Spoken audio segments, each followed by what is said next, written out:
नमस्कार, स्वागत है आपका ईजी नाउ स्वदेश पर। मैं हूं आपके साथ पूजा त्रिपाठी और आप देख रहे हैं हमारी खास पेशकश टैक्स मंत्रा। और इस शो में हमारी कोशिश यही रहेगी कि हम आपके छोटे छोटे टैक्स से जुड़े जो उलझन है वो सुलझाने की कोशिश करें। इस शो के जरिए आसान भाषा में आपको कॉम्प्लिकेटेड टॉपिक्स हम समझाने की कोशिश करते हैं। और अगर आपके कुछ सवाल हैं इस बीच तो आप हमें संपर्क कर सकते हैं। हमारा फोन लाइन नंबर और मेल आईडी लगातार आपकी स्क्रीन पर फ्लैश होती रहेगी, उसके जरिए आप अपने सवाल हमें भेजिए। साथ ही साथ अगर आपके कुछ सवाल हमें भेजना चाह रहे हैं तो आप हमें आपका वीडियो भी भेज सकते हैं। और उसके अलावा आप सोशल मीडिया हैंडल के जरिए भी हमें संपर्क कर सकते हैं और अपने सवाल हमें पूछ सकते हैं। हमारे एक्सपर्ट्स भी हमारे साथ शामिल होंगे और हमारी कोशिश यही रहेगी कि ज़्यादा से ज़्यादा सवालों को लेने की और आसान भाषा में आप तक आपकी जो सॉल्यूशन है वो पहुंचाने की। चलिए शो की शुरुआत करते हैं और आज हम बात करेंगे फॉरेन एसेट्स डिस्क्लोजर के बारे में। ये थोड़ा कॉम्प्लिकेटेड टॉपिक है, इसलिए कोशिश हमारी यही होगी कि बहुत ही आसान भाषा में आपके सामने इसे रखने की कोशिश करें, क्योंकि आयकर विभाग कहता है कि आपको अपनी संपत्तियों को लेखा जोखा डिस्क्लोज करना होगा। अब यहाँ बात हो रही है फॉरेन संपत्ति की। अब फॉरेन संपत्ति इसका मतलब ये नहीं कि सिर्फ एनआरआई के लिए ये नियम है। अमूमन जो हम समझते हैं इसको, ये सभी के लिए नियम है। ये रेसिडेंट्स के लिए भी है, नॉन ऑर्डिनरी रेसिडेंट्स के लिए भी है, सब पर ये नियम लागू होता है। कुछ अलग अलग नियम हर कैटेगरी के लिए है, वो हम आगे समझेंगे। लेकिन अगर ऐसा आप नहीं करते हैं तो फिर उसका खामियाजा उससे जुड़ा जुर्माना भी आपको यहाँ पर भुगतना पड़ सकता है। तो ये ना हो और प्रॉपर तरीके से आपकी टैक्स प्लानिंग हो सके, आपके फॉरेन एसेट्स पर कुछ गड़बड़ी ना आपको यहाँ पर झेलनी पड़े डिस्क्लोजर के समय, वो हम आज समझने की कोशिश करेंगे। तो चलिए शो की शुरुआत करते हैं। और आज हमारे साथ मौजूद हैं जाने माने सीए और tax expert Amit Patel ji. Amit ji, thank you so much easy now स्वदेश को समय देने के लिए अपना कीमती। तो आज ये जो टॉपिक हम डिस्कस करने वाले हैं, इसके पहले शुरुआत सबसे पहले ये करेंगे कि ये ज़रूरत क्यों आई फॉरेन एसेट्स डिस्क्लोज करने की, क्योंकि ये तो इंडिया के बाहर के एसेट्स हैं, तो इन्हें डिस्क्लोज करने की क्या ज़रूरत आन पड़ी है और किसे किसे डिस्क्लोज करना चाहिए, क्योंकि दिमाग में धारणा बनी हुई है कि ये एनआरआई को करने की ज़रूरत है। लेकिन आप हमें थोड़ा डिटेल में बताइए, ये जो नियम है इसके मायने क्या हैं और क्यों ये नियम लाया गया है, किसके लिए ये नियम है? जी पूजा जी, सबसे पहले तो टैक्स मंत्र में फिर से बुलाने के लिए शुक्रिया। आपने जो टॉपिक आज सिलेक्ट किया है वो बहुत ही इम्पोर्टेंट है, और इसलिए क्योंकि जैसे आप कह रहे थे कि सामान्य आदमी की ये सोच है कि इस तरह की जो डिस्क्लोजर होती है फॉरेन संपत्ति की, वो सिर्फ एनआरआई को एप्लीकेबल होती है। ये गलत है। सबसे पहले तो हम दर्शकों को ये बताना चाहते हैं कि इंडिया में जब टैक्स की बात आती है तो स्टेटस बहुत महत्वपूर्ण होता है। स्टेटस यानी tax status, tax residential status. और भारत में 3 प्रकार के रेजिडेंशियल स्टेटस है। सबसे पहले तो नॉन रेजिडेंट, दूसरा है रेजिडेंट एंड ऑर्डिनरीली रेजिडेंट, और तीसरा है resident but not ordinarily resident. तो जब हम रेजिडेंट एंड ऑर्डिनरीली रेजिडेंट होते हैं, जैसे कि आप है, मैं हूं, जो लोग यहाँ पर रह रहे हैं, हमारे सभी ज्यादातर सभी दर्शक भी इसी कैटेगरी में होंगे।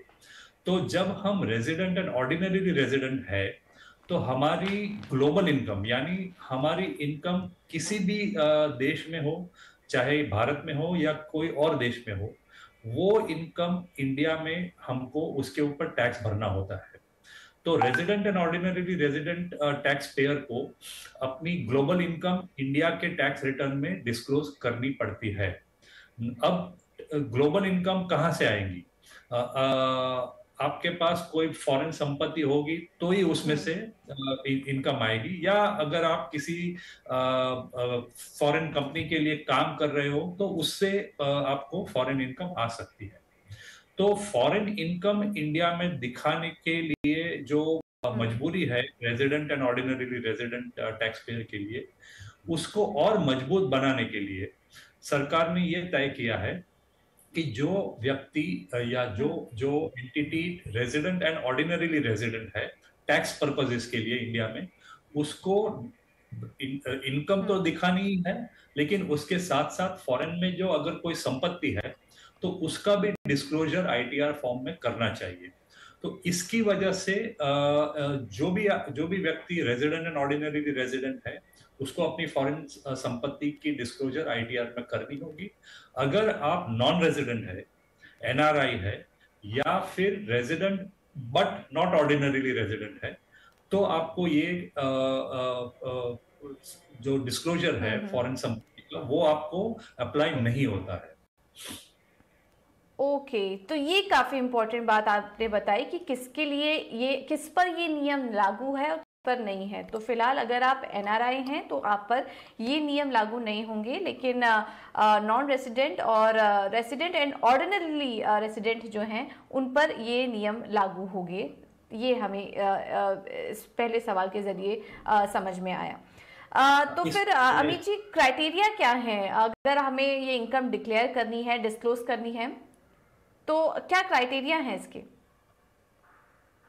देखिए, अगर आप रेजिडेंट एंड ऑर्डिनरी रेजिडेंट है तो आपको आईटीआर जो भी आईटीआर आपको अप्लाई होता है, आईटीआर 1, 2 या 3 जो भी है, उसमें एक अलग फील्ड है जिसमें फॉरेन संपत्ति की डिटेल्स देनी पड़ती है। तो उसमें एक लिस्ट दिया गया है कि कौन कौन से एसेट्स है आपके पास फॉरेन में, कोई भी दूसरी कंट्री में, और उस एसेट की क्या डिटेल देनी है।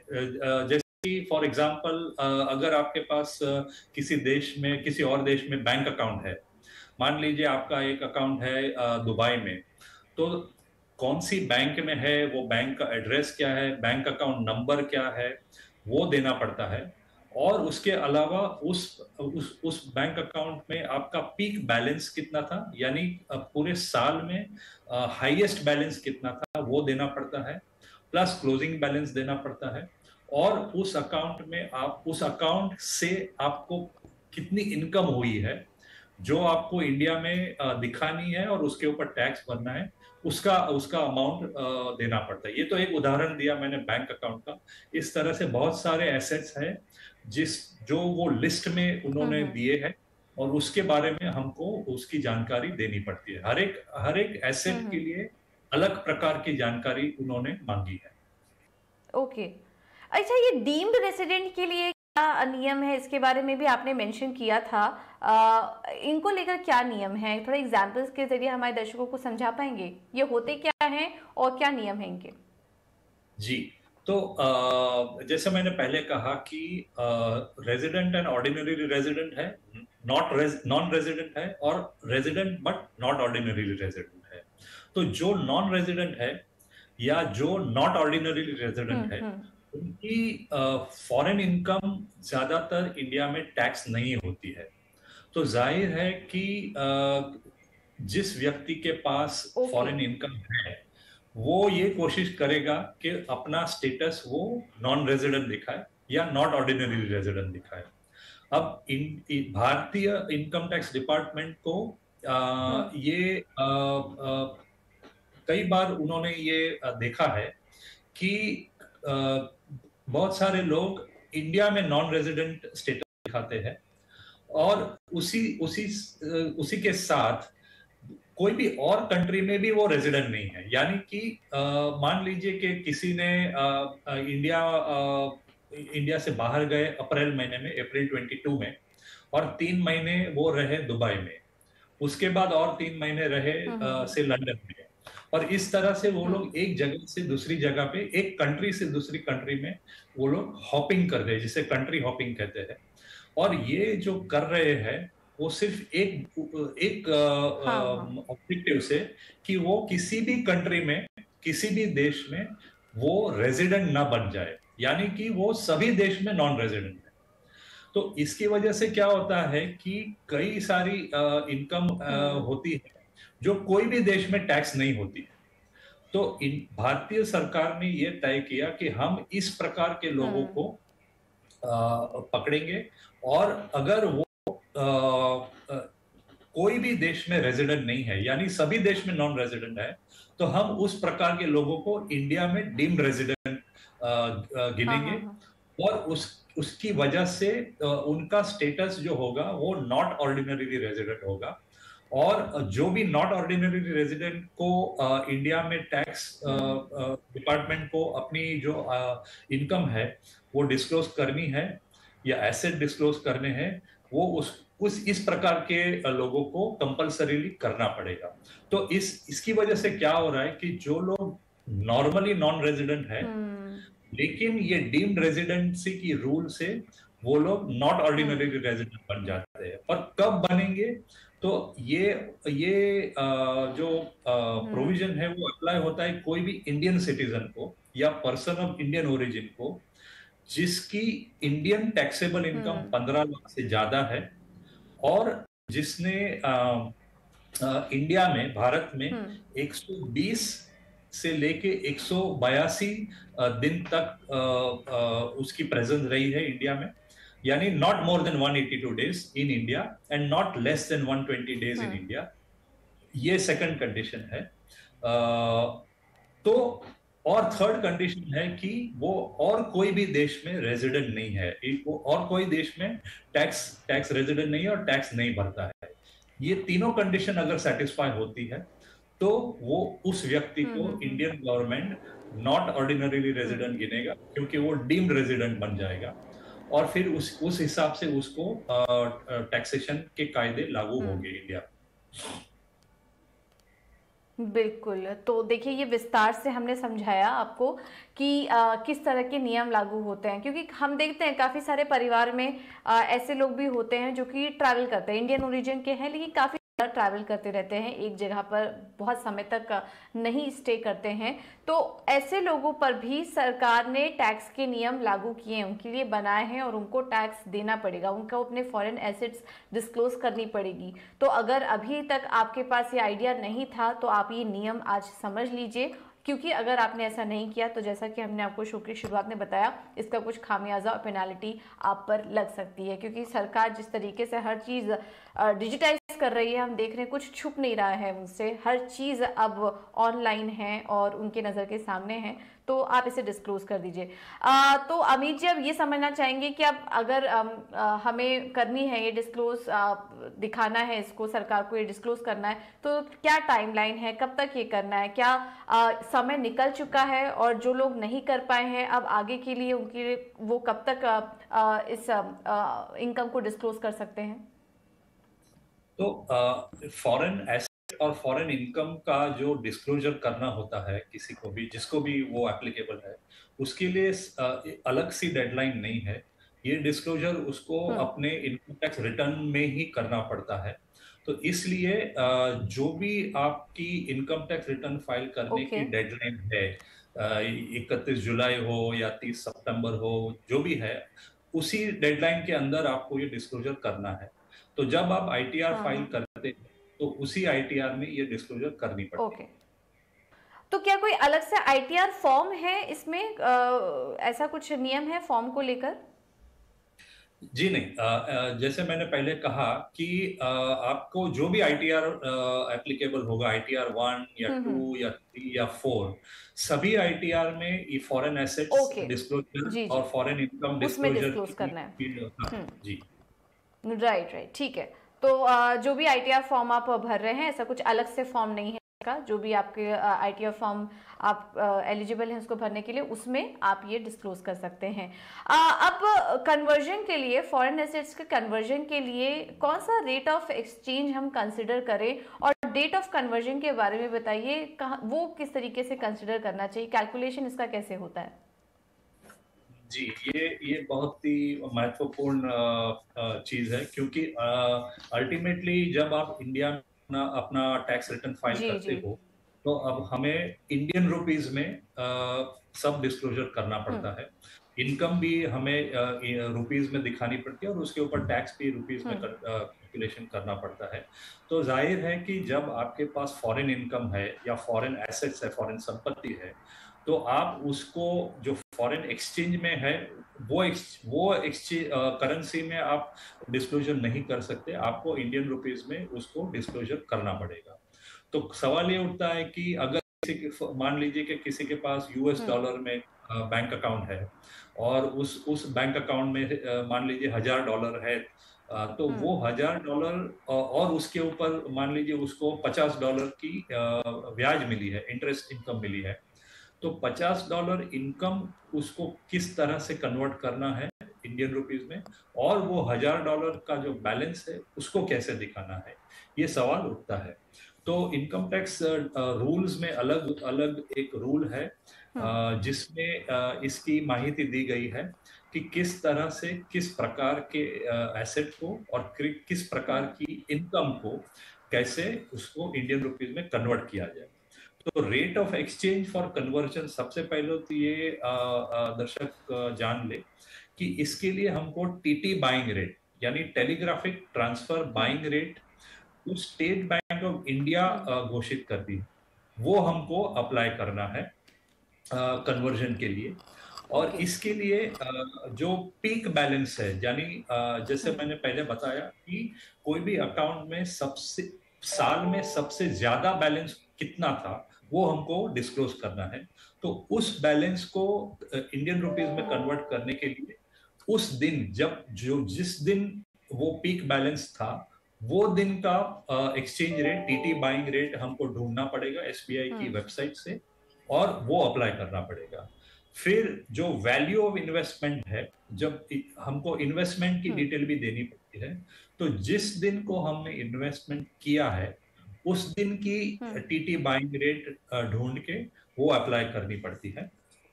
और जो इनकम है, जो भी इनकम है वो 31 मार्च जो हमारी, जैसे दर्शक जानते होंगे कि April to March is our accounting financial year, तो last day of the accounting year को जो भी टीटी बाइंग रेट होगा वो रेट अप्लाई होगा इनकम के लिए।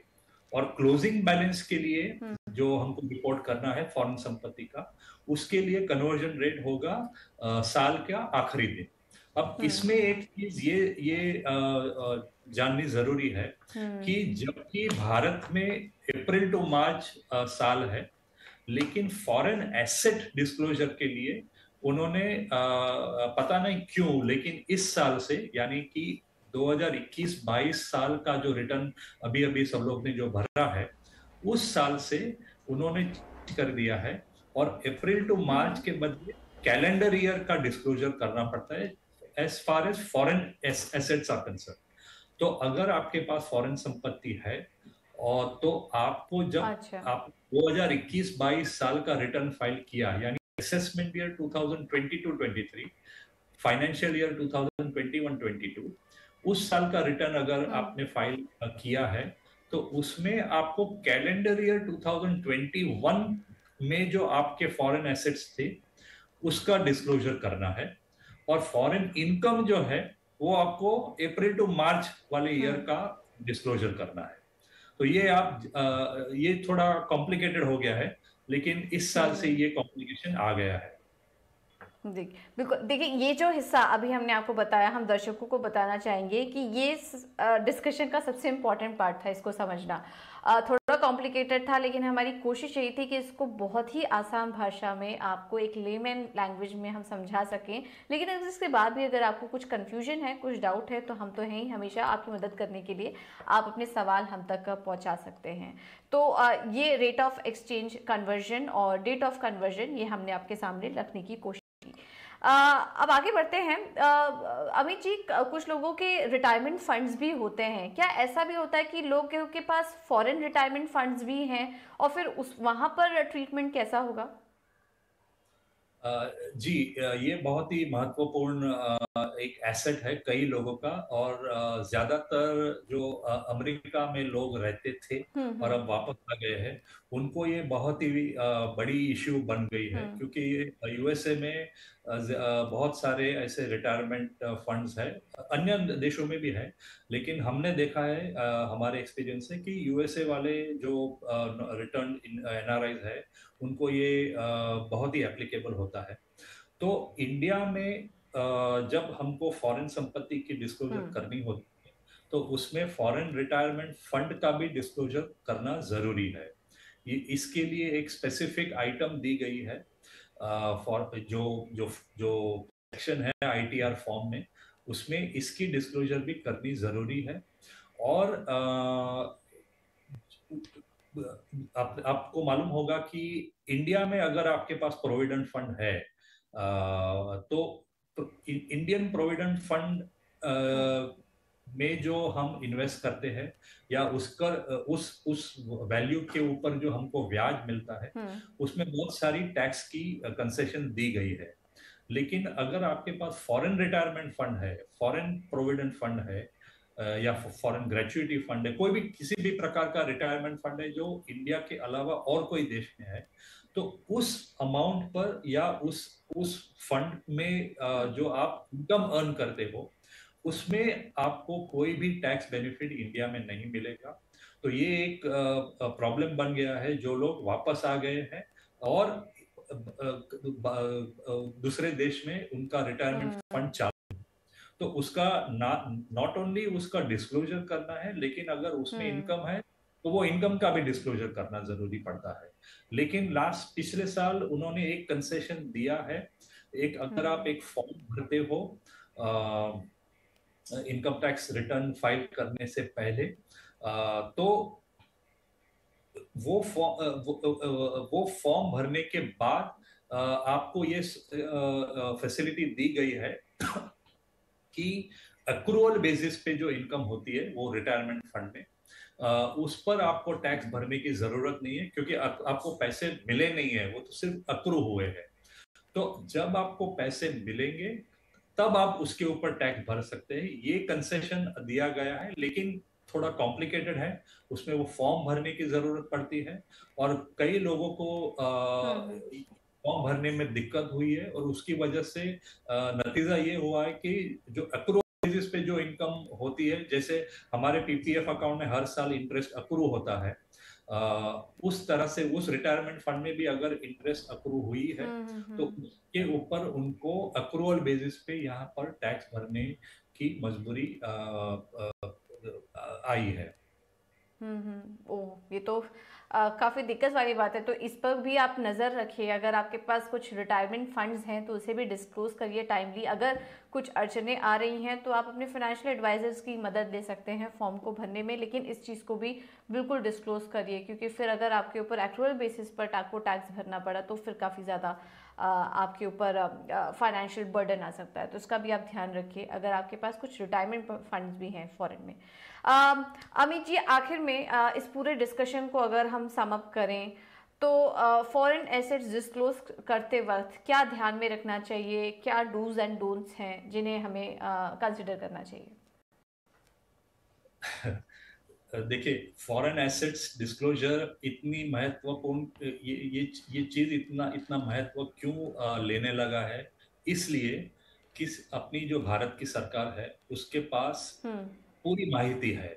जितने भी भारतीय सिटीजन है जिनके एसेट्स है दूसरे देशों में, उसकी कंप्लीट डिटेल्स भारतीय सरकार के पास रेडिली अवेलेबल है। क्योंकि सारे विश्व में एक्सचेंज ऑफ इंफॉर्मेशन जिसे कहते हैं, वो एक इनिशिएटिव पूरी तरह से चल रहा है, और सब गवर्नमेंट्स एक दूसरे के साथ दूसरे देश के सिटीजन्स की डिटेल्स ऑटोमेटिकली एक्सचेंज कर रहे हैं। तो इस वजह से जितने भी लोग इंडियन सिटीजन है, अगर उनके पास फॉरेन में संपत्ति है, मेरे ख्याल से 100 से ज्यादा देशों के बीच ये एक्सचेंज ऑफ इंफॉर्मेशन हो रहा है। और इसकी वजह से अगर आपके पास फॉरेन संपत्ति है, तो आप ये ना समझे कि मैं अगर नहीं दिखाता हूँ इंडियन इनकम टैक्स डिपार्टमेंट को तो मुझे कोई पकड़ेगा नहीं, उनके पास ये माहिती होगी कैसे वो आए, उनको पता ही नहीं चलेगा। इंडियन गवर्नमेंट काफी स्मार्ट हो चुकी है, और उसके पास सभी माहिती ऑलरेडी मिल चुकी है, और इसकी वजह से हजारों लोगों को समन्स मिले हैं इनकम टैक्स डिपार्टमेंट में से, क्योंकि उन्होंने अपनी फॉरेन एसेट्स अपने आईटीआर फॉर्म में डिस्क्लोज की नहीं है। तो सबसे पहली मेरी एडवाइस ये होगी कि अगर आपके पास फॉरेन संपत्ति है तो आप ये अजम्पशन मत कीजिए कि अगर मैं नहीं दिखाऊंगा अपने मेरे आईटीआर में तो कुछ फर्क नहीं पड़ेगा, कोई मुझे पकड़ेगा नहीं। ये सबसे गलती होगी।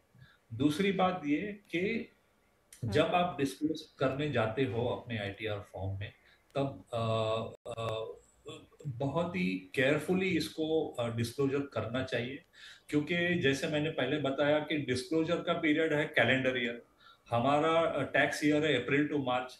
तो कई लोग मिस्टेक कर देते हैं कि अप्रैल टू मार्च के बेसिस पे डिस्क्लोजर करते हैं। हम्म। दूसरी बात यह है कि कन्वर्जन रेट, राइट। आपको करेक्ट कन्वर्जन रेट लेना चाहिए ताकि आप फॉरेन एक्सचेंज को इंडियन हम्म। रुपीज में सही तरीके से आप उसको कन्वर्ट करें और सही अमाउंट को आप डिस्क्लोज करें।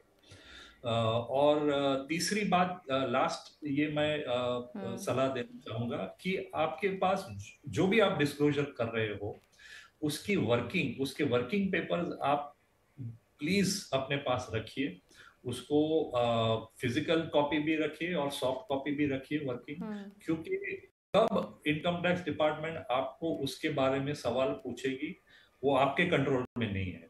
2 साल के बाद, 3 साल के बाद अगर आपको कोई सवाल पूछता है और आपने हम्म। 3 साल पहले या 2 साल पहले पूरी वर्किंग पेपर्स, वर्किंग फाइल बनाई नहीं है, तो आपको बहुत मुश्किल होगी उस वक्त 2 साल के बाद, 3 साल के बाद उस सवालों के जवाब देना। तो डॉक्यूमेंटेशन बहुत ही महत्वपूर्ण है और इसके इस बाबत हम्म। में आपको पूरी सावधानी रखनी चाहिए। बिल्कुल। तो डॉक्यूमेंटेशन रखिए, रेट ऑफ कन्वर्जन का ध्यान रखिए, और कौन सा फॉर्म आपको भरना है, किस तरीके से प्रॉपर्ली डिस्क्लोज करना है, ये भी हमने आपको बताया, पूरी प्रक्रिया बताई। अगर इसके बाद कुछ डाउट है आपको, क्योंकि अभी फिलहाल कुछ नए नियम भी आ चुके हैं इसमें, टाइम को लेकर भी यहाँ पर काफ़ी लोगों के मन में कन्फ्यूजन है, तो अपने फाइनेंशियल एडवाइजर या वित्तीय सलाहकार से मदद ज़रूर ले लें डिस्क्लोज करते वक्त, सो दैट आपको बाद में प्रॉब्लम ना झेलनी पड़े इससे जुड़ी। चलिए, फिलहाल समय की थोड़ी कमी है, लेकिन आज का डिस्कशन में उम्मीद है कि आपको काफ़ी मदद मिली होगी। अमित जी, बहुत बहुत धन्यवाद आपका हमें समय देने के लिए, ये महत्वपूर्ण टॉपिक पर हमारे साथ चर्चा करने के लिए और आसान भाषा में हमारे दर्शकों को इसके मायने समझाने के लिए बहुत बहुत धन्यवाद आपका। चलिए, फिलहाल टैक्स मंत्रा में इतना ही, लेकिन खबरों का सिलसिला आगे भी जारी रहेगा। बने रहिए टीना स्वदेश के साथ। नमस्कार।